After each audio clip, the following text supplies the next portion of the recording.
제가 먼저 봉독하겠습니다.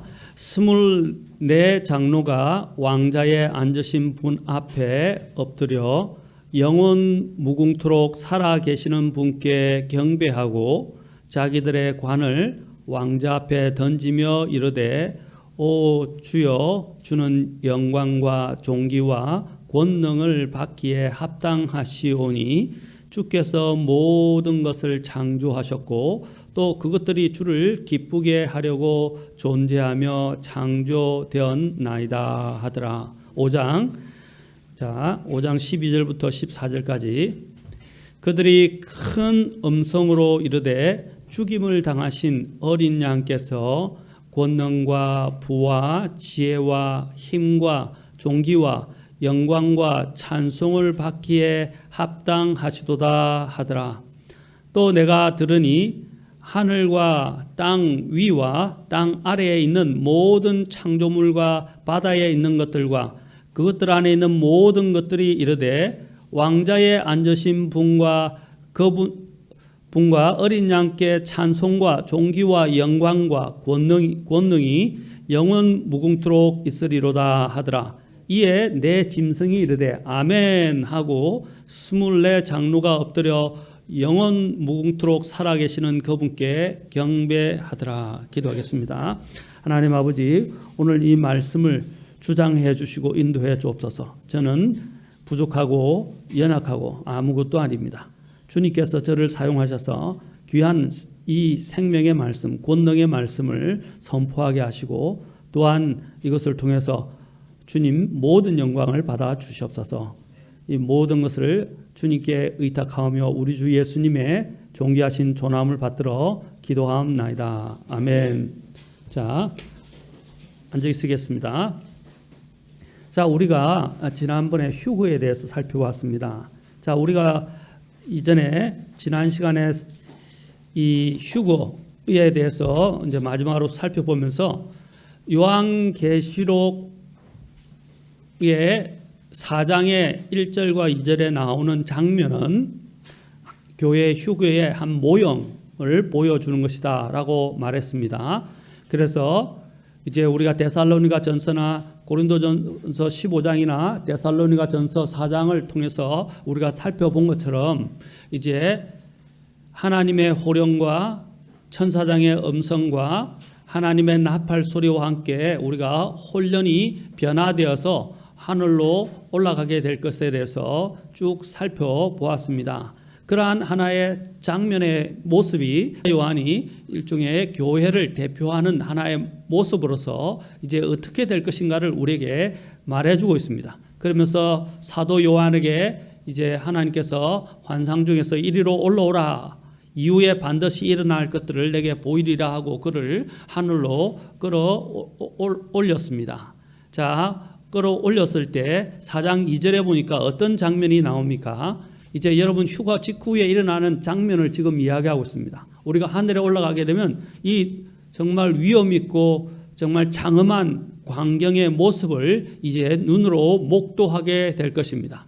이제 맨눈으로 공중에서 주님을 만나지만 공중으로 주님을 만나서 이제 우리가 목격하게 될 것은 이런 엄중한 그리고 장엄한 이런 광경을 우리가 직접 또한 눈으로 보게 될 것이라는 것입니다. 그 장면을 지금 사도 요한이 교회를 대표해서 우리에게 보여주고 있는데 여기 2절에 보십시오. 어떤 모습이 있습니까? 내가 즉시로 영 안에 있었는데 보라, 하늘에 한 왕자가 놓여 있고 그 왕자에 한 분이 앉아 계시더라. 자, 제가 하늘에 한 왕자와 함께 왕자에 앉아 계신 분을 보게 됩니다.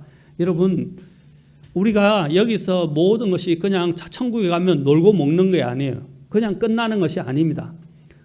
천국에서 이제 우리가 해야 될 일들이 있습니다. 그 일에 있어서 여러 가지가 있겠지만 가장 중요한 일은 무엇입니까? 가장 중요한 일은 바로 하나님께 대한 찬양과 경배가 있을 것이라는 것입니다.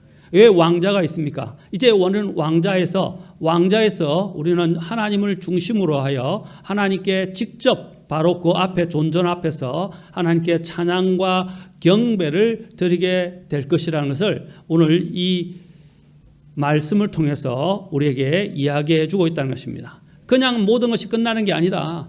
앞으로 영원히 하나님께 찬양을 드리고 경배를 드리게 될 것이고 또 하나님께서 우리에게 할 일을 주실 것입니다.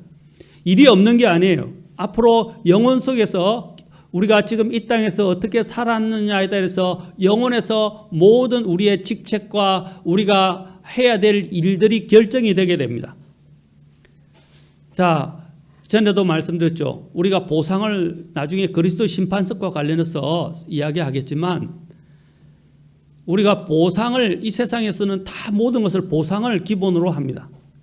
마찬가지입니다. 어떤 사람들은 이 보상이 필요 없다고 이야기하겠지만 그리스도 심판석에서 자세하게 제가 다루겠지만 여러분 보상은 굉장히 우리가 살아가는 데 중요한 것입니다. 물론 하나님이 우리를 은혜로 구원해 주셨기 때문에 우리는 은혜에 감사해서 모든 일을 해야 하지만 그러나 하나님께서는 또 은혜에 감사해서 일한 모든 것에 대해서 우리에게 보상하시겠다고 약속하셨습니다. 어떤 것에든 모든 것은 다 보상이 필요합니다. 여기도 마찬가지입니다. 하늘에서 이 땅에서 우리가 했던 모든 것에 대해서 하나님께서는 보상해 주실 것이고 우리는 그 보상받은 것을 근거로 살아가게 될 것입니다. 그곳에서는 더 이상 탐욕이나 질투나 시기나 또 다른 사람들을 것들을 범하는 그런 죄들은 사라지게 될 것이지만 각자에게 맡겨진 그 하나님께서 주신 것에 따라서 영혼 속에서 하나님을 위하여 일하게 될 것입니다. 그 일하는 가장 첫 번째 장면이 뭐냐면 바로 하나님께 찬양과 경배를 돌려드리는 일이라는 것입니다. 그래서 먼저 하나님의 왕자의 모습을 보여주고 있습니다. 왕자의 모습이 어떤 것인지를 여기서 우리에게 잘 보여주고 있습니다. 여러분 우리가 살아가면서 이 당시에 이제 살아가면서 어려운 일들을 많이 겪죠. 사실 사도 요한이 이것을 기록하고 있을 때 어느 제국이 통치를 하고 있었죠? 어느 제국이 통치를 하고 있었습니까? 사도 요한이 살아서 지금 이게 하늘로 올라가는 장면이 있었을 때는 어느 제국이 통치하고 있었어요? 로마가 통치하고 있었어요. 로마가 통치하고 있었습니다. 그 로마의 황제가 또 어떻게 했습니까? 오늘날 앞으로 지금 일어나고 있는 일과 비슷해가요. 로마 황제가 우상화했어요.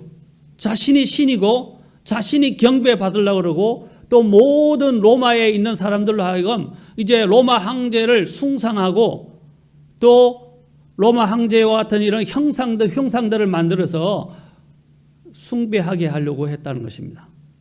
그것이 이제 강제적으로 바뀌기 시작했어요. 강제적으로 바뀌기 시작했습니다. 자, 땅에서는 로마 황제가 숭배를 받으려고 우상화 작업을 하고 있었어요. 그런데 하늘에서는 어떤 일이 있습니까? 여기 보면 우리는 두 왕자가 있는 것을 보게 됩니다. 이 땅에 로마 황제의 그 당시에 로마 황제의 이제 왕자가 있고 하늘에는 어떤 왕자가 있습니까? 바로 하나님 아버지의 왕자가 지금 보이기 시작하고 있다는 것입니다. 이제 앞으로도 우리가 휴거하고 난 다음에는 어떤 왕자가 있냐면 두 개의 왕자가 있을 것입니다. 어떤 왕자입니까? 첫째는 이 땅에 적그리스도, 사탄이 이제 적그리스도로, 그렇죠? 적그리스도로 육화되어서 와서 이제 경배받기 위해서 그 경배받기 위한 하나의 왕자가 있게 될 것입니다. 그러나 지상에는 그런 왕자가 있겠지만 이제 하늘에는 어떤 왕자가 있게 됐습니까? 바로 우리가 휴가하자마자 하나님의 왕자, 두 왕자에 대해서 지금 대조 비교하고 있는 것입니다. 그래서 그 당시 사도 요한에게 있어서 이것은 굉장히 의미심장하고 그들에게 위로와 소망을 주는 내용이었다는 사실입니다. 왜냐하면 하늘에서 로마 황제의 대대적인 핍박이 있었고 또 사도 요한을 죽이려 했잖아요. 죽이려 했지만 죽이지 못했다가 그가 밤모섬에 유배를 당했습니다. 사도 요한을 여러 번 죽이려고 했었어요. 그러나 사도 요한은 아무리 죽이려도 죽일 수가 없었다는 것입니다. 전해 오는 이야기에 따르면 사도 요한을 심지어는 펄펄 끓는 기름물에 집어넣었다고 그래요. 그런데도 안 죽는 거예요. 마치 다니엘의 세 친구들을 용광로 불에 넣었을 때 3명을 넣었는데 4명이 있었죠. 그리고 그들이 그 용광로 뜨거운 불에서 보호를 받았던 것처럼 바로 침례자 요한을 죽이려고 했는데 죽지 않는다는 거예요. 그래서 결국 사람들과 같이 접촉할 수 없고 교제할 수 없는 밤모섬으로 유배를 하게 된 것입니다. 유배를 해서 이제 그가 주 안에서 이제 하나님께서 환상을 통해서 앞으로 일어나게 될 일들을 보여주기 위해서 그를 불러 올리셨다는 사실입니다. 그가 이제 휴거를 우리가 예표하는 형태로 그가 하늘로 이제 하늘문이 열리고 올라가고 난 뒤에 첫 번째 그가 목격한 장면은 이런 장엄한 하나님께 경배를 드리는 장면이었다는 것입니다. 여러분, 영혼 속에서 우리가 가장 중요한 일이 뭐냐? 바로 하나님께 찬양과 경배를 드리는 일들이다라는 것입니다. 자, 이런 새로운 경험을 하게 됩니다. 자, 하나님의 모습을 우리가 여기서 한번 보게 되는데, 하나님의 모습, 나중에 요한계시록을 또 제가 쭉 계속 이제 설교를 할 것입니다. 설교하게 될 때 자세하게 다루게 될 것이지만, 오늘은 전반적으로 4장과 5장에 있는 이 내용을 가지고 하늘에서 있게 될 찬양과 경배가 얼마나 중요한지에 대해서, 또 하늘에 올라가서 우리가 해야 될 이 일들은 바로 찬양과 경배가 첫 번째가 될 것이다 라는 것을 제가 말씀드리고 싶은 것입니다. 자, 3역에 보니까 2절에 하나님의 왕자가 딱 놓여 있고 왕자에 앉아 계신 분을 보게 됩니다. 여러분, 요한계시록 4장은 아버지 하나님께 대한 경배예요. 그러나 요한계시록 5장은 누구에 대한 거냐면 이제 그 왕자 앞으로 다가오는 어린 양이 있게 되는 것을 보게 됩니다. 왕자에 오게 되는 어린 양이 있게 되고, 어린 양, 그 왕자에 앉으신 어린 양께 대한 경배가 나오게 됩니다. 우리는 여기서 삼위일체의 모습을 다 나중에 보게 될 것인데, 바로 우리는 우리를 구속하신 분을 경배하게 될 것입니다. 4장은 창조주 하나님에 대한 경배를 보여주고 있습니다. 5장은 우리를 구속하신 구속주이신 예수 그리스도에 대한 경배를 보여주는 것입니다. 그래서 하늘 장면에서 하나님께서 하신 모든 것들에 대해서 합당한 것들을 돌려드리는 장면인 것입니다. 경배라는 것은 합당한 것들을 돌려드린다는 뜻이에요. 그분에게 마땅한 합당한 것들을 돌려드린다는 것입니다. 그것이 오늘 읽었던 본문 속에 나와 있습니다. 여러분, 찬양과 경배는 모든 창조물, 피조물에게 있어서는 굉장히 중요한 문제입니다. 우리도 우리를 창조하신 분에 대해 창조하신 분을 절대로 잊어버려서는 안 됩니다. 그리고 창조의 목적을 잃어버려서는 안 된다는 것입니다. 오늘 여기서 하늘에 올라가서 여기 있는 사람들이 외치면서 하나님께 고백하는 말이 무엇입니까? 찬양의 목적입니다. 찬양의 대상, 찬양의 목적에 대해서 이야기를 하고 있다는 사실입니다. 하나님이 오늘날에도 찾고 계신 사람이 뭐라고 예수님께서 말씀하셨습니까? 하나님께서 구약에서 많은 조상들이 제단을 쌓았던 이유가 무엇입니까? 그리고 이스라엘 백성들이 또한 성막을 만들었던 이유가 무엇입니까? 또한 나중에는 성전을 만들었던 이유가 무엇입니까? 예수님께서 이 땅에 오셨던 이유가 무엇이었습니까? 예수님께서 이 땅에 만드시고 계신 것이 무엇입니까? 성전입니다. 그 성전의 목적이 무엇입니까? 그 성전이 지금 오늘날의 성전은 교회 아닙니까? 그 교회의 가장 근본적인 목적이 무엇입니까? 예, 하나님께 찬양과 경배를 드리는 것입니다. 경배를 들으시는 거예요. 그래서 요한복음 4장에서 예수님께서 말씀하신 것이 있습니다. 자, 요한복음 4장으로 가서 요한계시록 지고 계시고 요한복음으로 우리가 가서 보도록 하겠습니다. 요한복음 4장, 예수님께서 한 여인을 만나셨어요. 자, 그 여인은 어떤 여인이었냐? 예수님께서 이제 물을 마시려고 사람들이 상종하지 않는 사마리아의 한 여인을 주님께서 가셔서 만났습니다. 그 만났을 때 이제 예수님은 그 사마리아 여인이 누군지를 잘 알고 있었죠. 사마리아인과 유대인들은 서로 상종하지 않았어요. 그렇죠? 서로 일종의 원수지간 같이 해서 서로 상종하지 않고 심지어는 말도 서로 섞지 않았습니다. 그런데 이상하게도 예수님께서는 유대인이면서 이 사마리아 여인에게 다가가서 말을 거셨다는 사실입니다.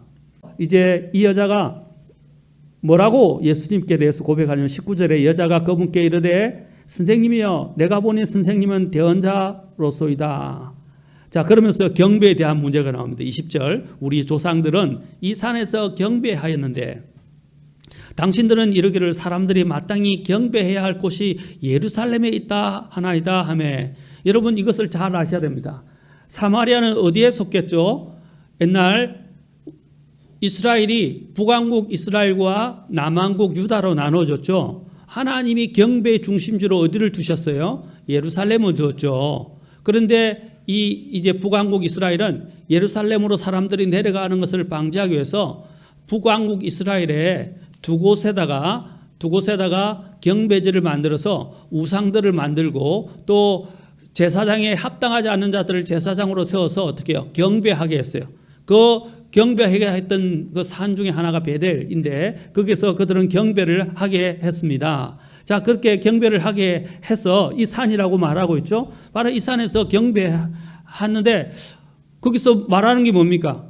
사람들은 이 산에서 경배를 하는데 원래 경배할 때는 예루살렘이다라고 말했어요. 자, 예수님께서 이 땅에 오셨을 때 이미 예루살렘은 하나님이 이제 더 이상 관계하지 않는, 그렇죠? 관계하지 않는, 왜냐하면 경배를 받으실 성전으로 직접 오신 분이 누구죠?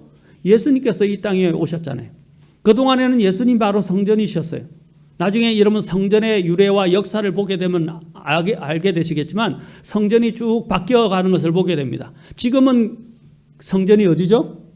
교회가 성전이죠. 교회 건물이 성전이 아니라 구원받은 그리스도인의 모임이 하나님의 성전입니다. 이제 앞으로 이 성전은 어떻게 됩니까? 하늘에 오늘 여기서 오늘 요한계시록 4장과 5장에서 보한 것처럼 이제 하늘에 이제 모여 있는 모든 무리가 하나의 이제 성전이 될 것입니다. 사실 하늘에서는 성전이 없어요. 요한계시록 20장에 보면 하늘에는 성전이 없어요. 이제 왜냐하면 그 성전의 성소가 없어지고 모두 다가 그곳에 다 모여 있고 하나님께서 바로 성전이 되시는 것입니다. 하나님께서 성전이 되셔서 그 안에서 모든 하늘에서 하나님께서는 경배를 받게 될 것입니다. 그러나 이 땅에 있는 동안에는 그 당시에는 유대인들은 예루살렘이다 하셨지만 예수님께서는 몸소 성전이신 그분께서 이 땅에 오셨던 것입니다. 그래서 그들은 예루살렘에서 경배해야 한다라고 말했을 때 예수님께서 뭐라고 답변을 하셨습니까? 예수님께서 뭐라고 답변하셨어요? 자, 20절에서 그들은 예루살렘에 있다. 마땅히 경배할 곳이 예루살렘에 있다. 이것이 사실 그 당시에 유대인들에게서는 맞는 개념이죠. 그렇죠? 북왕국 이스라엘이 아니라 예루살렘에 하나님께서 경배하라고 하셨어요. 21절 예수님께서 그녀에게 이르시되 여자여 내 말을 믿으라. 너희가 이 산에서도 아버지께 경배하지 아니하고 예루살렘에서도 경배하지 아니할 때가 이르느니라. 너희는 너희가 알지 못하는 것에게 경배하고.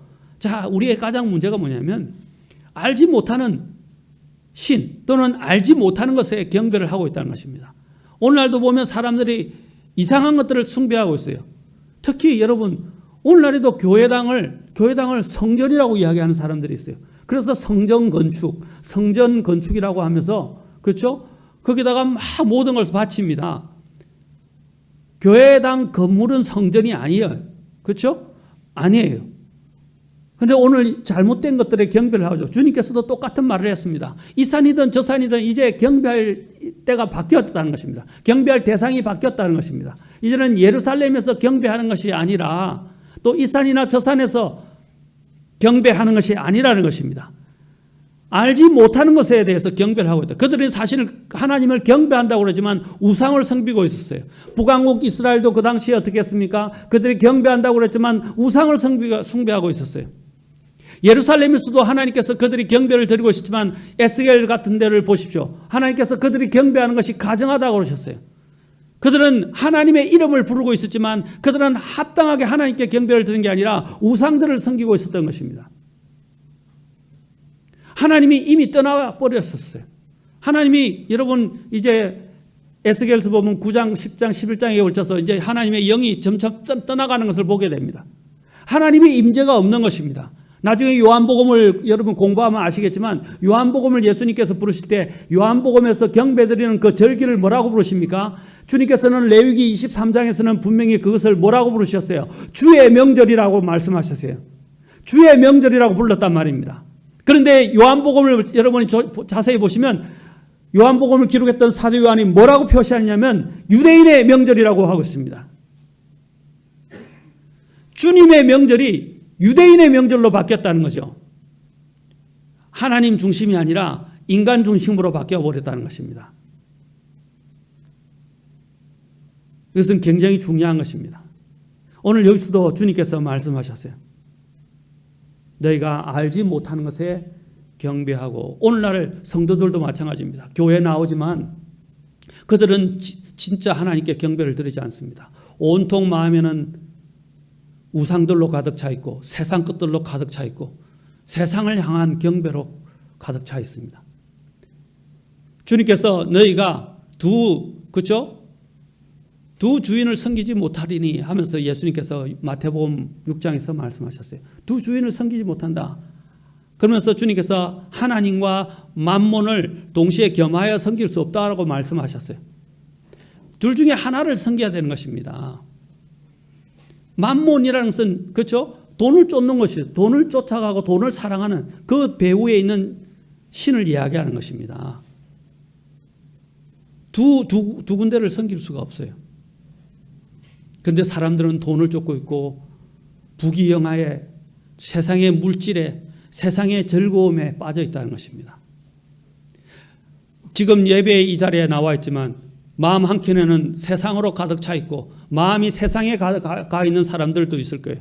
젊은이들은 또 오락, 게임, 아니면 또 다른 것들, 심지어는 세상에 있는 것들로 마음이 가 있는 경우도 있을 것입니다.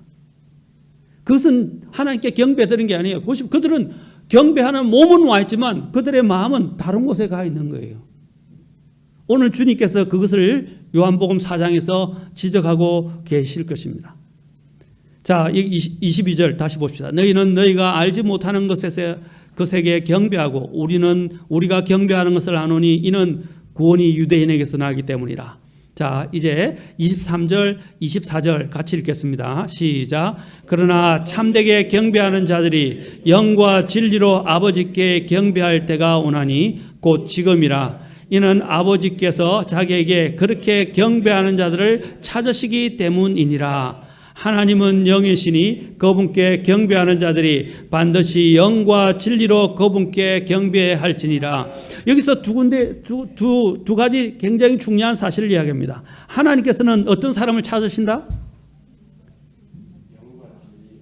경배하는 자를 찾으신다라고 되어 있죠. 누구에게? 대상이 분명하죠. 하나님께, 하나님의 아버지께 경배하는 자를 하나님은 찾고 계신다. 저와 여러분이 하나님이 찾으시는 그 사람이 되기를 바랍니다. 정말 하나님께 경배하기 위해서 이 자리에 왔습니까? 제가 말씀드렸죠.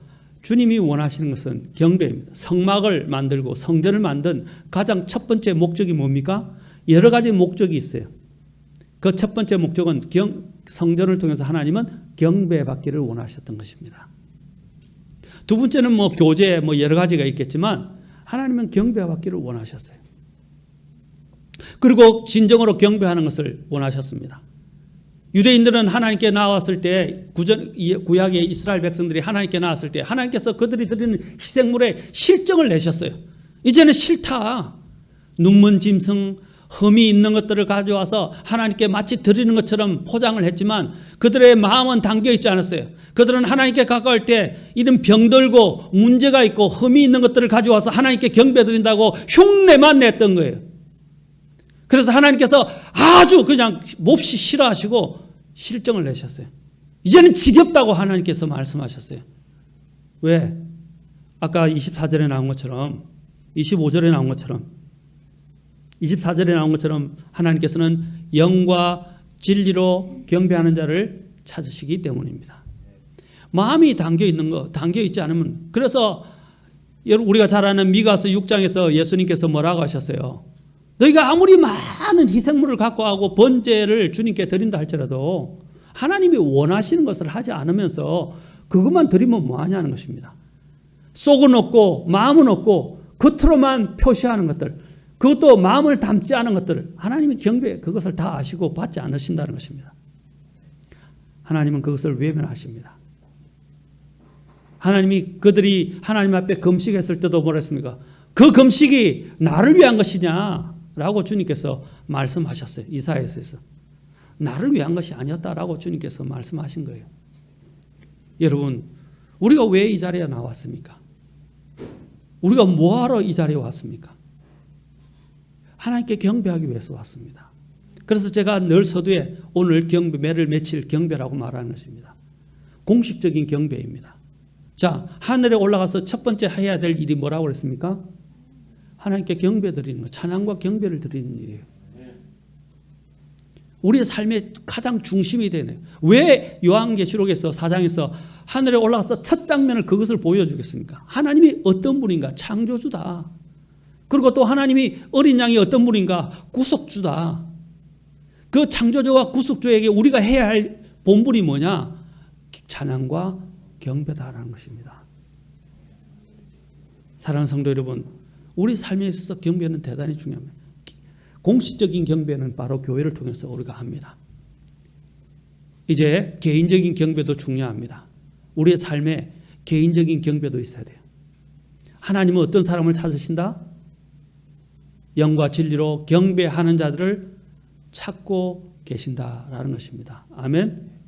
사랑하는 성도 여러분, 우리의 첫 번째 목적이 경배가 되어야 합니다. 아멘. 요한계시록 4장에서 보십시오. 4장에서 뭘 합니까? 자, 4장에서 보니까 이제 하나님의 모습은 좀 이따가 제가 말씀드리고 4장 8절부터 보죠. 먼저 7절에 보면 짐승의 모습이, 왕자의 모습이 나오고 난 다음에 짐승에 대한 이야기 나옵니다. 7절에 보니까 짐승에 대해서 나오죠. 자, 8절에서 보니까 그 짐승이 또 모습을 또한 묘사하고 있습니다. 그들이 하고 있는 것이 무엇이었어요? 자, 하나님의 왕자의 모습을 보고 그 왕자에서 이제 하나님 주변에 있는 그 짐승, 이 짐승을 일종의 그룹 또는 스랍이라고 할 수 있는 천사들의 존재인데 그 그룹들을 중심으로 보여주기 위한 게 아니라 그룹들이 무엇을 하고 있는지를 보여주고 있는 거예요. 그 그룹들이 하고 있는 게 뭐냐? 8절에 보십시오. 8절에 보니까 그들이 무엇을 하고 있어요? 7절, 8절에서는 8절 상반절까지는 그들의 모습을, 그들이 어떤 존재인지를 묘사하지만 그들이 하고 있는 것들로 지금 들어가고 있어요. 그들이 무엇을 하고 있냐? 8절 하반절 보십시오. 8절 하반절. 자, 그것들이 뭐라고 했어요? 밤낮 쉬지 않고 이르기를, 밤낮 쉬지 않고 이르기를 거룩하다, 거룩하다, 거룩하다. 왜 세 번을 외쳤겠죠? 삼위일체 하나님에 대한 찬송입니다. 삼위일체 하나님을 찬송하는 것입니다. 찬양하는 거예요. 거룩하다, 거룩하다, 거룩하다. 얼마나 웅장했어요. 여러분, 그 모습은 장엄하고 정말 위엄이 넘치는 그러한 모습입니다. 일종의 장관입니다. 그 그룹들은요, 그 모습이 정말 흉흉합니다. 그리고 굉장히 무섭습니다. 그러나 그 무서운 것을 드러내기 아니라 하나님의 그 경배를 드리는 장면이 얼마나 엄숙하고 장관인지를 지금 장엄하고 장관인지를 이야기하는 것입니다. 8절에서 거룩하다, 거룩하다, 거룩하다 보면서 뭘 말하고 있습니까? 주 하나님, 전능자 하나님에 대해서 찬양을 하고 있어요. 주 하나님 전능자여, 그것은 전에도 계셨고 그분은 전에도 계셨고 지금도 계시고 앞으로 오실 이시로다. 이 말은 뭡니까? 전능자 하나님은, 또한 하나님은 영원하신 분임을 이야기하고 있습니다. 전에도 계셨고 지금도 계시고 또 앞으로도 오실 이시로다. 그래서 하나님이 어떤 분인지 영원히 계신 분임을 이야기하고 있는 것입니다. 그리고 약속대로 오실 분임을 이야기하고 있다는 것입니다. 자, 여기서 전능자 하나님에 대한 경배를 말하고 있습니다. 9절에 보십시오. 그 짐승들이 왕자에 앉으신 분, 곧 영원토록 살아계시는 분, 여기 나오죠? 영원 무궁토록. 아까 다시 한번 성경은 자세하게 설명하겠죠? 왕자에 앉으신 분, 하나님 아버지죠. 그리고 영원 무궁토록 살아계시는 분께 보십시오. 영광과 존귀와 감사를 드릴 때에. 자, 이제 거기 있는 하늘에서 하나님 가장 가까이에 있는 그 짐승들이라고 하는 그룹일 수도 있고 스랍일 수도 있어요. 왜냐하면 그들의 찬양하는 내용은 이사야서 6장에 있는 것처럼 스랍들이 찬양하는 모습을 보여주고 있어요. 그러나 그들의 생김새는 그룹 케루빔이라고 불려지는 그 그룹들의 형상을 가지고 있어요. 에스겔서에 다 나옵니다. 그 나와 있는데 하여튼 이들을 요한계시록에서는 짐승들이라고 말하고 있는데 이 짐승들이 하나님 앞에서 그들이 하나님께 경배를 드리는 모습이 먼저 나옵니다. 왜? 하나님께 가장 가까이 있기 때문에. 그 다음에 뭡니까? 하나님 주변에 있는 자들이 이제 봅니다. 10절에 보십시오. 24 장로가 왕자에 앉으신 분 앞에 엎드려 영원 무궁토록 살아계시는 분께 경배하고, 또 여기도 뭐라고 그랬어요? 왕자에 앉으신 분, 그 다음에 엎드려 경배한다라는 말이 나오죠. 엎드려 경배한다. 자, 그 다음에 여기 또 나오죠. 영원 무궁토록 또 나오죠. 영원 무궁토록 살아계시는 분께 경배한다.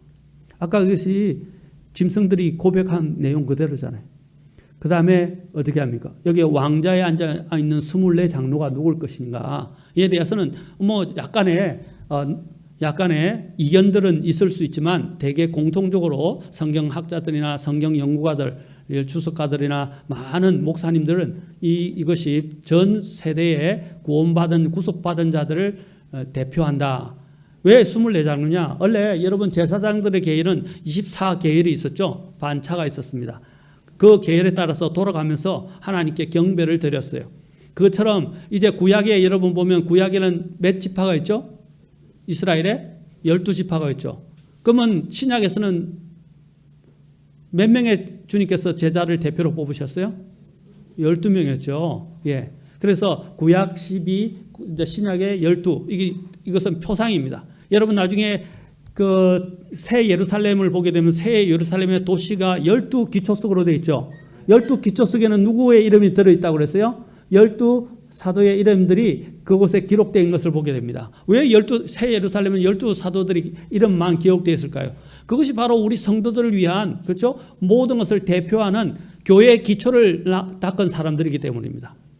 맞습니까? 그래서 12 더하기 12를 해서 이것은 전체적으로 구속받은 자들을 대표한다라는 것입니다. 그렇죠? 구속받은 자를 대표하는. 그래서 교회가 사실 이게 교회라고 할 수 있어요.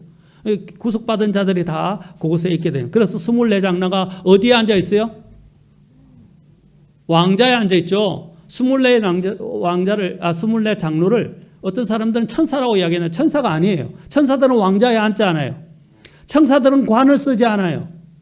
맞습니까? 천사들은 관이나 왕자에 앉지 않습니다. 요한계시록 1장으로 잠깐 가서 봅시다. 요한계시록 1장에서 예수님께서 우리를 어떻게 하셨다고 그랬어요?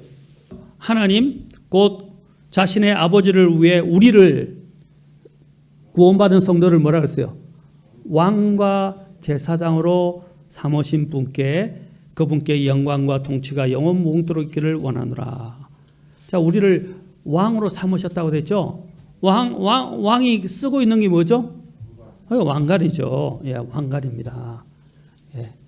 자, 바로 우리를 주님께서 왕으로 만들어 주셨죠. 그래서 우리가 왕관을 쓰고 있는 모습 여기 보니까 24 장로가 이제 왕자에 앉아 있고 또 어떤 일을 합니까? 보십시오. 10절에 보니까 24 장로가 왕자에 앉으신 분 앞에 엎드려 영원 뭉토록 살아계신 분께 경배하면서 뭐라고 그랬어요? 자기들의 관이라고 그랬죠. 관을 왕자 앞에 던지며 이르되, 이 관을 쓰고 있죠. 그래서 천사들이 될 수가 없는 거예요. 이것은 구속받은 자. 아까 요한계시록 1장에서 우리를 왕으로 그래서 삼으셨다고 그랬죠. 우리가 왕이 되어서 왕자에 앉아 있는데 이들은 뭡니까? 모든 구속받은 자를 대표하는 자들이다. 그렇죠? 그럴 교회를 대표한다라고 할 수 있어요. 이제 그들이 하는 일이 뭡니까? 주님 앞에. 자, 먼저 왕자의 장면이 아까 나왔어요. 왕자의 장면에 주님께 가장 가까이 있는, 그렇죠? 주님을 수호한다고 할 수 있나요? 주님을 수호가 필요 없었죠. 주님을 둘러싸고 있는 그 짐승들이 제일 먼저 뭘 하고 있었죠? 하나님께 찬양과 경배를 드리고 있었죠. 그런데 그 다음에 그 주변을 둘러싸고 있는 24 장로, 왕자들이 있는데 24 왕자가 구속받은 자들을 대표하는데 그 왕자의 앉은 자들이 뭘 합니까? 이제 왕좌에 앉은 자들이 자신들의 관을 던지면서 그들 또한 뭘 이야기합니까? 던지며 이르되 11절 같이 읽겠습니다. 시작.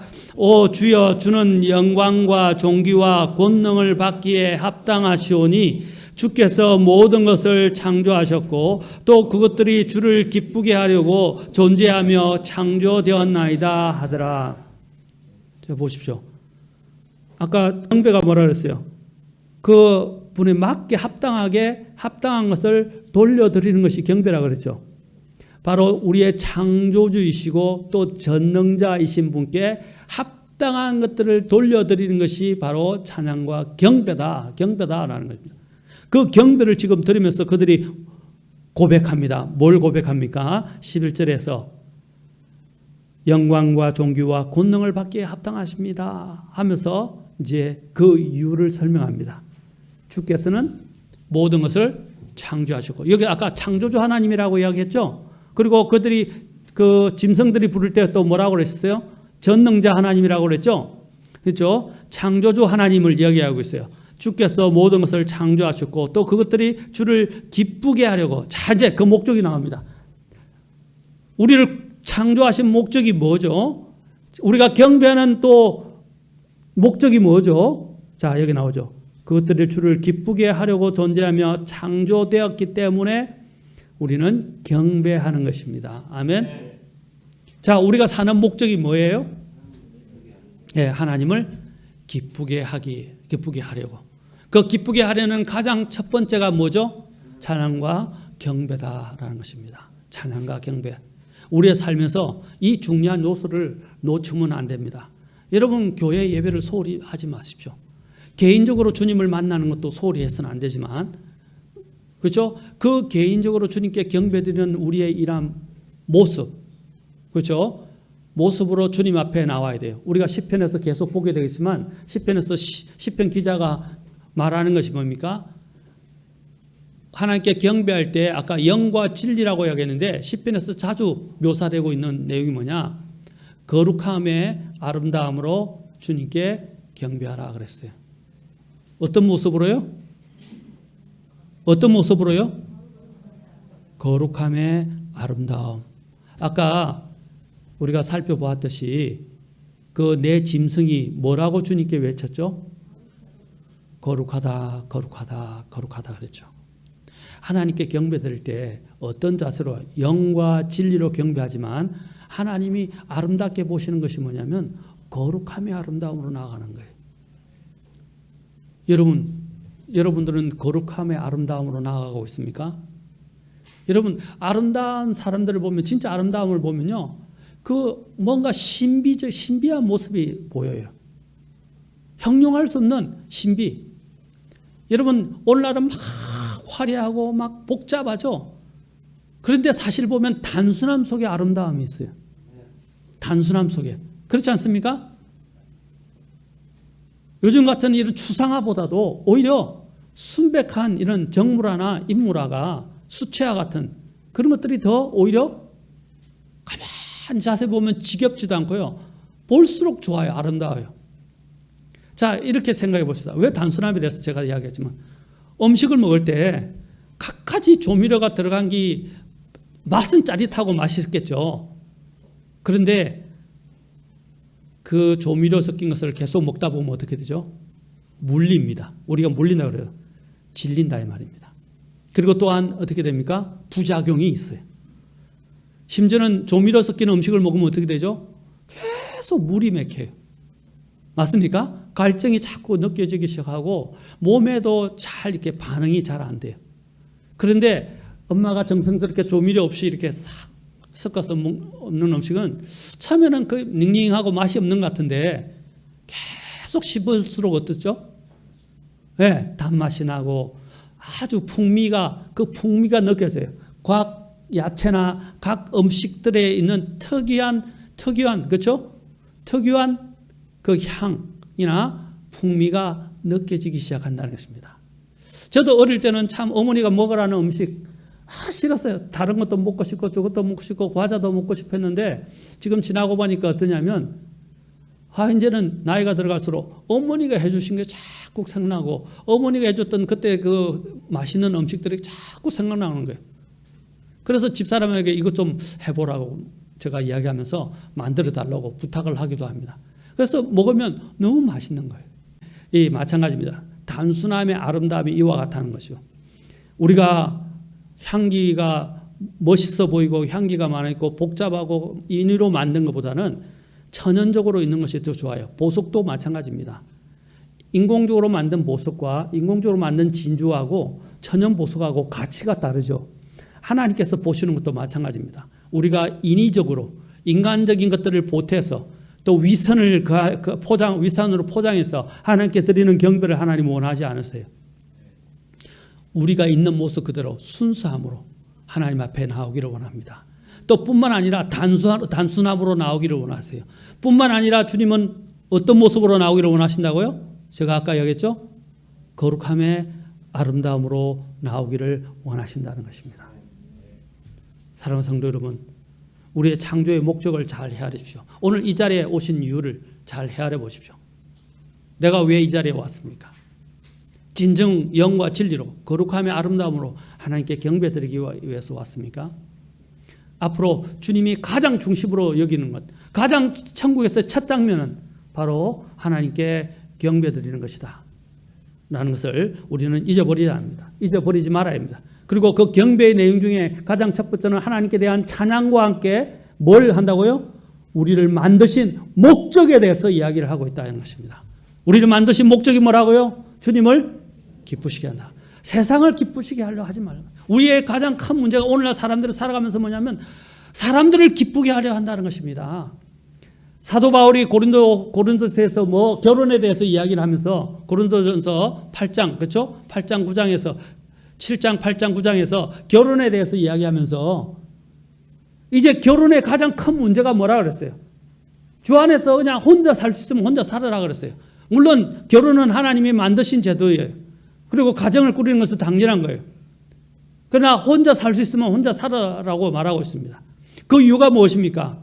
결혼을 하게 된 것에 결혼은 하나님이 만드신 목적이지만 오늘날 결혼을 하게 되면 사람들이 어떻게 변하게 되느냐 하면 어떻게 하면 남편을 기쁘게 할까? 어떻게 하면 아내를 기쁘게 할까? 예, 그건 좋은 거예요. 나쁜 건 아니에요. 그러나 주님이 없어져 버린다는 것입니다. 두 사람이 합의해서 그죠? 합해져서 한 몸이 돼서 하나님을 기쁘시게 하는 것이 결혼의 원래 목적인데 그것이 없어지게 되고 어떻게 하면 그냥 남편을 기쁘게 할까? 어떻게 하면 아내를 기쁘게 할까? 어떻게 하면 자기 자녀를 기쁘게 할까? 이런 식으로 가정이 흘러가면서 주님이 그 가정의 중심에서 빠져버리는 거예요. 그러면 그 가정은 오래 못 갑니다. 화목해 보이는 것 같지만 오래 못 가요. 그리고 천국에 썼을 때 나중에 그리스도 심판석에서 이야기했지만 하나님 앞에 남을 게 하나도 없어요. 우리의 목적은 무엇입니까? 우리의 결혼을 통해서 우리는 하나님께 경배드리는 모습을 나타내야 됩니다. 결혼을 통해서 하나님을 기쁘시게 하는데 더 우리가 함께 힘을 보태야 합니다. 예, 돈 벌고 또 같이 살아가는 거 그것이 나쁘다고 말씀드리는 게 아니에요. 그거 중요한 문제예요. 그러나 그보다도 우리의 중심에 우리가 무엇을 위해 사는지, 우리가 왜 결혼했는지 그것을 잊어버리면 안 된다는 것입니다. 에베소서 5장에서 사도 바울이 뭘 이야기했습니까? 에베소 교회를 통해서 교회와 이제 예수 그리스도와의 그 관계의 신비를 보여주면서 뭘 이야기했어요? 남편과 아내의 관계를 통해서 그 예수 그리스도와 교회의 관계를 지금 설명하고 있지 않습니까? 결혼은 무엇을 보여주기 위한 거예요? 네, 예수님과 교회의 관계를 보여주는 것입니다. 하나님과 우리의 관계를 보여주는 거예요. 그래서 우리의 모든 목적은 무엇이 됩니까? 주님을 기쁘시게 하는 것입니다. 아멘. 그래서 그렇게 창조되었다고 11절에서 말씀하시잖아요. 주께서 모든 것을 창조하셨고 또 그것들이 주를 기쁘게 하려고 존재하며 창조되었나이다. 사랑하는 성도 여러분, 우리 모두 다 이 목적을 잃어버리지 않기를 바랍니다. 아멘. 5장에 보니까 이제 5장에도 또 경배하는 모습이 또 나옵니다. 자, 5장에 보십시오. 왕자에 앉으신 분의 오른손에 책이 있는데, 자, 5장 1절 책이 있는데 그 책에 7봉인으로 봉인된 책이 있었어요. 그 앞과 뒷면에 글이 적혀 있고, 자, 그래서 2절에서 이렇게 말합니다. 내가 봄에 한 힘센 천사가 큰 음성으로 공포하기를 누가 그 책을 펴며 그것의 봉인들을 떼기에 합당하냐 하되 하늘에나 땅에나 땅 아래에 있는 어떤 사람도 능히 그 책을 펴거나 들여다보지 못하더라. 누구도 접근할 수 없었던 거예요. 누구도 그 책에 접근해서 펼 수가 없었던 것입니다. 4절 그 책을 펴서 읽거나 들여다보기에 합당한 사람이 보이지 아니하므로 내가 많이 울었더니 장로들 중에 한 사람이 내게 이르되 울지 말라 보라. 자, 보십시오. 유다 지파의 사자 곧 다윗의 뿌리가 이기셨으므로 그 책을 펴며 그것의 7봉인을 떼시리라. 또 내가 보니 보라 왕자와 내 짐승의 한가운데와 장로들의 한가운데 전에 죽임을 당한 것 같은 어린 양께서 서 계시더라. 그분께 7뿔과 7눈이 있었는데 이것들은 온 땅 안으로 보내어 하나님의 7영이라. 그분께서 나오사 왕자에 앉으신 분의 오른손에서 그 책을 취하시니라. 8절까지 읽겠습니다. 시작. 그분께서 그 책을 취하심에 내 짐승과 24 장로가 저마다 하프와 향이 가득한 건병을 가지고 어린 양 앞에 엎드렸는데 이 향은 성도들의 기도라. 자, 하나님 앞에 나와서 하나님 앞에 나왔던 자들이 이제 어디에 나가고 있습니까? 보십시오. 8절에 24 장로, 그 짐승과 내 짐승과 24 장로가 이제는 누구에게 엎드립니까? 어린 양. 그 어린 양은 여기서 뭐라고 소개되어 있죠? 6절에서 전에 죽임을 당한 것 같은 어린 양. 누구죠? 예수 그리스도죠. 하나님의 어린 양이신 예수 그리스도가 나오잖아요. 그러면서 이제 9절부터 14절에는 뭡니까? 바로 그 종기와 경배를 받으시는 어린 양에 대한 내용이 나옵니다. 그러면서 그들이 노래를 불러요. 9절에 보십시오. 그들이 새 노래를 불러 이르되 주께서 그 책을 취하시고 주께서 죽임을 당하시고 주의 피로 모든 족속과 언어와 백성과 민족 가운데서 우리를 구속하사 하나님께 드리셨으며. 자, 보십시오. 여기서 뭐가 나오고 있어요? 복음이 나오죠. 복음. 맞습니까? 어린 양이 어떤 분이셨어요? 아까 6절에서도 죽임을 당한 것 같은 어린 양이라고 했는데 9절에서 찬양 속에 뭐라고 했어요? 주께서 죽임을 당하시고 라고 말해요. 주의 피로 구속하셨다라고 말하고 있죠. 복음이 나오고 있다고. 복음. 예수님께서 우리를 위해서 죽으신 하나님의 어린 양이시라는 것입니다. 우리를 대신해서 희생당하신 하나님의 어린 양이시라는 것입니다. 그분이 어떻게 돼? 13절에도 똑같이 영원 무궁토록 찬양을 받으십니다. 13절 하반절에. 14절에서도 또 어떻게 해요? 영원 무궁토록 살아계시는 그분께 경배하더라. 아멘? 그 어린 양에 대해서도. 그 다음에 두 번째 여기 보니까 어린 양의 복음에 대해서나 어린 양이 하신 일, 그 복음에 대해서 이야기를 하고 있죠. 죽으셨다. 그러나 살아나셔서 지금 하늘의 왕자에 계시잖아요. 맞습니까? 그것은 죽음을 이기시고 부활하셨고 승천하셨고 지금 하늘 왕자에 계시다는 것을 말하는 거예요. 자, 보십시오. 그 찬양 내용에는 뭐가 들어있죠? 복음이 들어있어요. 그리고 그 찬양 내용에는 뭐가 들어있어요? 자, 보십시오. 놀라운 내용이 여기 다 담겨 있어요. 9절에 보십시오. 9절에 보니까 주께서 죽임을 당하시고 주의 피로, 자, 뭐가 나옵니까? 주의 피로? 모든 족속과 언어와 백성과 민족 가운데서. 이거 뭘 말해주는 거죠? 이것은 전 세계적으로, 그러니까 일종의 선교적인 것을 이야기하는 것입니다. 전 세계적으로 있는 모든 사람들을 주님께서 구속하시려고 죽으셨다는 것입니다. 아멘. 유대인들만이 아니라, 그렇죠? 모든 사람들. 여러분, 여기는 선교적 내용이 또한 담겨 있죠? 그렇죠? 자, 이제 우리가 뭘 할 것인지에 대해서도 아까 얘기했죠. 찬양과 경배를 할 것이고 앞으로 우리가 어떻게 할지 5장 10절을 보십시오. 5장 10절. 또 우리 하나님을 위해, 누구를 위해서? 우리 하나님을 위해라고 되어 있죠? 대답하시는 분이 몇 분 없네. 사실은 위해라고 되는데 하나님을 대상으로 이 말입니다. 하나님께, 하나님을 향하여 이 말입니다. unto라고 되어 있어요. 자, 하나님을 위해 우리를 왕과 제사장으로 삼으셨으니, 아까 나왔죠. 요한계시록 1장에서 1장 6절에서 왕과 제사장으로 삼으셨으니 우리가 땅에서 통치하리이다. 우리가 만들어진, 우리가 새롭게 하나님 앞에서 이런 직분을 수행하게 되고 하늘에 있게 된 그 목적이 나와 있죠. 왕과 제사장으로. 누구를 위해서? 하나님을 위해서. 그리고 우리가 무엇을 하게 될 것입니까? 통치할 것이다 그랬어요. 통치하고 싶어요? 안 하고 싶어요? 종으로 살고 싶어요? 통치하고 싶어요? 예? 통치하고 싶죠? 피지배자가 돼서 계속 종살이 하고 싶어요? 아니죠? 통치할 거라고. 우리가 할 일이 여기 나오죠? 자, 주님을 위해서 주님과 함께 우리는 통치하게 될 것입니다. 자, 그러면서 이제 그들이 계속 찬양합니다. 또 12절에도 또 나옵니다. 그들이 큰 음성으로 이르되 죽임을 당하신, 계속 나옵니다. 죽임을 당하신 어린 양께서. 죽임을 당하신 어린 양. 여러분, 이 사실은 영원토록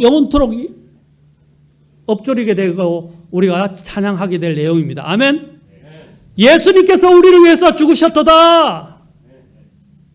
그분이 바로 죽임을 당하신 하나님의 어린 양이시로다 하고 우리는 계속해서 찬양할 것입니다. 아멘.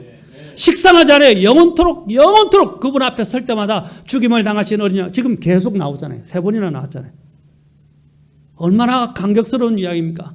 예수님께서 나를 위해서 죽으셨고 부활하셔서 그래서 통치하시기 때문에 내가 여기에 있게 된 거예요.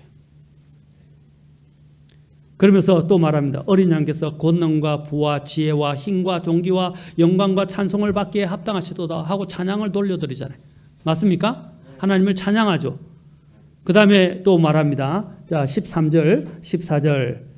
자, 같이 읽겠습니다. 시작. 또 내가 들으니 하늘과 땅 위와 땅 아래에 있는 모든 창조물과 바다에 있는 것들과 그것들 아래에 있는 모든 것들이 이르되 왕자에 앉으신 분과 어린 양께 찬송과 존귀와 영광과 권능이 영원 무궁토록 있으리로다.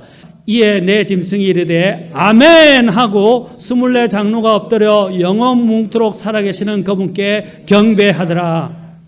여러분, 이제 점점 경배하는 찬양과 경배를 드리는 대상들이 어떻게 해요? 더 확대됐죠. 13절에 보십시오. 하늘과 땅 위와 땅 아래에 있는 모든 창조물과 심지어는 바다에 있는 것들과 그 안에 있는 모든 것들이 하나님을 찬양한다 이 말입니다. 아멘. 심지어는 지옥에 있는 자들도, 예수님을 부인하고 거절하는 자들도, 여러분 혹시 그런 장면을 보신 적이 있는지 모르겠어요. 저도 어릴 때 이 사극이라든지 또 중국 사극 같은 거를 많이 봤어요. 특히 옛날에 포청천 같은 경우도 옛날 봤는데 굉장히 사실 감명 깊었어요. 그렇죠? 일종의 정의의 그렇죠? 관직을 수행하는 자였습니다. 이제 그런데 보면 어떻게 해요? 죄 지은 자들을, 그렇죠? 죄 지고 황제에게 반역한 자들을 잡아다가 다 꿇어앉혔어요. 꿇어앉혀서 어떻게 하고 있어요? 그래서 그거를 이제 철하고 형벌을 가하지만 그 전에 어떻게 합니까? 황제 앞에 엎드려서 경배해서 황제를 시인하게 합니다. 그렇지 않습니까? 임금을 시인하게 해요. 특히 모반을 행했던 자들도. 그들이 모반을 행했던 것은 왕이 싫어서 아닙니까? 그러나 그들은 어떻게 했어요? 꿇어 엎드려서 황제를 시인할 수밖에 없어요. 이제 시인하지 않으면 어떻게 해요? 목배임을 그대로 당하게 되죠. 또 시인하게 되면 모르겠어요. 감면이 이루어질 수 있을는지 모르겠지만 똑같은 일들이 일어나게 됩니다. 지금 여기서 어떻게 하셨어요? 모든 피조물, 심지어는 어디에 있는 땅 아래에 있는 자들까지, 그렇죠? 땅 위와 땅 아래에 뭐가 있죠? 지옥에 있잖아요. 그 지옥에 있는 자들까지도 어떻게 해요? 다 경배합니다. 자, 그것이 어디에 나오냐? 잠깐 이거 한 번만 더 보고 제가 이제 정리하겠습니다. 빌립보서 2장에 보십시오. 자, 그러므로 하나님께서도 그분을 높이 들어 올리시고 모든 이름 위에 있는 이름을 그분에게 주사, 그 이름이 누구죠? 예수님이죠. 자, 예수님을 뭐라고 부르냐면 하늘에 있는 것들과 땅에 있는 것들과 땅 아래, 여기 나오죠. 땅 아래 있는 것들의 모든 무릎이 뭐라고 그랬어요? 그들은 예수님을 싫어했어요. 예수님을 거절한 사람들이에요. 그런데 그 예수님이 누구예요? 예수라는 이름에 굴복하게 하시고 또 모든 혀가 뭐라고 그랬어요? 예수 그리스도를 주시라고. 예수 그리스도는 주시라고 신하여 하나님 아버지께 뭐라고 그랬어요? 예. 여러분 이 땅에서 주님을 신하고 영광을 돌리지 않으면 지옥에 가서도 어떻게 해요? 아까 포청천 이야기한 것처럼 꿇어 엎드려서 혀로 고백하지 않으면 안 돼요. 고백하게 돼 있어요. 다 예수님을 주님이라고 신할 수밖에. 싫든 좋든 해야 돼요. 여러분 내가 그가 의로 고백하지 않으면 어떻게 되죠?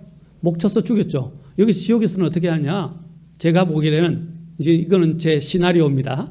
제가 보기에는 이 혀가 지가 원하는 대로 굴러가지 않아요. 혀가 강제적으로라도 저는 하나님 앞에 경배할 수밖에 없어요. 예수님을 주라고 신하게 될 것입니다. 가장 중요한 것은 이 땅에서 지금 살아있을 때 예수님을 주로 신하고 믿고 신하느냐 아니면 죽었어도 할 것이냐 지옥에서 할 것이냐 어떤 게 더 낫죠?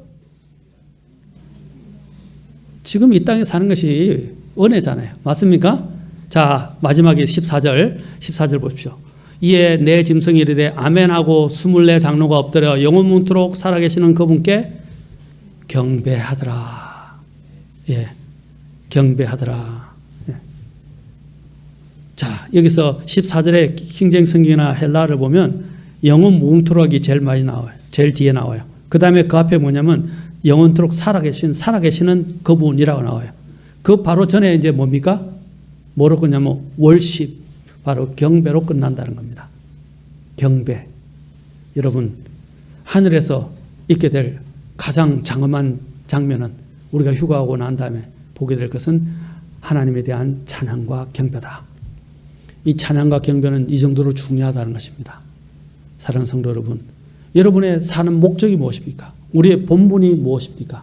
오늘 아까 계시록 4장에 나왔죠? 우리를 모든 것을 창조하신데 주를 기쁘게 하시려고 우리를 존재하고 우리가 존재하고 창조되었다라고 말하고 있습니다. 우리가 여기에 나온 목적이 무엇입니까? 이제 우리가 살아가는 목적이 무엇입니까? 우리가 이 목적을 잃어버려서는 안 됩니다. 특히 그리스도인들. 다음에 여러분 이 목적대로 살지 않으면 이제 어떤 일이 납니까? 이제 다음 시간 또 보게 될 것이지만 그리스도의 심판석에 서서 우리가 어떻게 살았냐 모든 것에 대해서 하나님 앞에 계산하게 될 것이고 해명하는 날이 오게 될 것입니다. 그때 섰을 때는 후회해도 소용없습니다. 모든 것은 다 이 땅에 사는 동안 결정될 것입니다. 여러분 어떻게 살기를 원하십니까? 우리의 삶의 가장 이 땅을 살아가면서 가장 중심이 뭡니까? 주님을 기쁘시게 하고 주님께 경배를 소홀히 하지 않는 것입니다. 어떻게 경배해야 되겠습니까? 영과 진리로 거룩함에 아름다움으로 경배를 드리시는 이것을 가장 여러분의 삶의 우선순위로 두는 저와 여러분이 될 수 있기를 바랍니다. 아멘. 기도하시겠습니다. Sing to the God of eternity, come let us worship the Lord. He is the King, rise up and sing, come let us worship the Lord. Sing to the victor of Calvary, come let us worship the Lord. Honor the Son, Jesus has won, come let us worship the Lord. Let us worship the Lord, worship the Lord, come let us worship the Lord. Lift up your voice, sing and rejoice, come let us worship the Lord. Son of Jehovah, yet Son of Man, conquering Lion, yet suffering